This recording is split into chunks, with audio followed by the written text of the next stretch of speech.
Team Fortress 2 is a complex ecosystem full of different players and strategies, but one that prevails is the engineer paradox.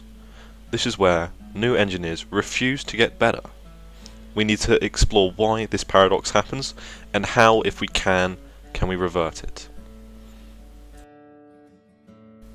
So, to understand this paradox, we need to look at the pros and cons to the engineer as a whole.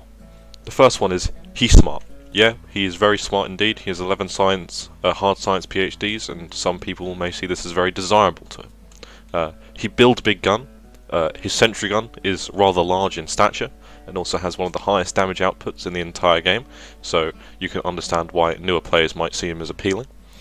He's handsome, just a fact, and he Texan, one of the more interesting nationalities compared to that of the rest of the TF2 class, so that's why people might like him.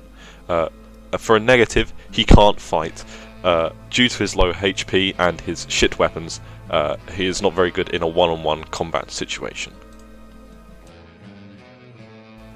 There is one major caveat to these rules though, and that is, he built a big gun, therefore he don't fight. The thinking is, why would you need to do anything when a big fucking sentry gun can do it for you? Now, this is indeed a rather smart way of thinking about it. It's not a very useful way, but it is a good one, I would assume. It does work, it can work. So this is where the paradox comes into it. The big gun gets kills, the free-to-play can't get the kills, so then the thinking is protect the big gun at all costs. And then the big gun gets more kills, and then the loop just continues forever and ever and ever. So we need to change this.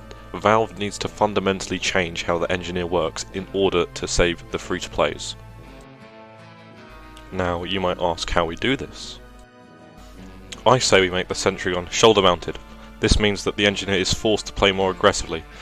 Yes, he will have an auto-shooting turret on the shoulder, but is that really that big of a problem when we have the Brass Beast?